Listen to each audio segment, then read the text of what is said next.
একটা ছোট গ্রামে থাকত সোনালী নামে এক মিষ্টি ছোট মেয়ে।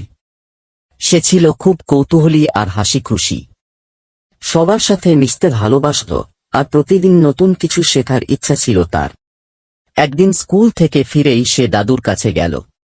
বলল, দাদু, রংধনু কোথা থেকে আসে? আমি দেখেছি আকাশে, কিন্তু ধরতে পারি না। রংধনু হল রোদের আর বৃষ্টির খেলা। যখন বৃষ্টির ফোঁটার মধ্যে রোদ পড়ে, তখনই আকাশে দেখা যায় 7 রঙের এই সেতু। সোনালীর চোখ চকচক করে উঠল। সোনালী ছুটে গেল মাঠে। সত্যিই আকাশে দেখা গেল এক বিশাল রংধনু। সে 2 হাত মেলে দাঁড়িয়ে বলল, আমি তোমার রংগুলো ধরতে পারি না, কিন্তু তুমি আমার হাসি এনে দাও। সেই দিন থেকে রংধনু হল সোনালীর প্রিয় বন্ধু।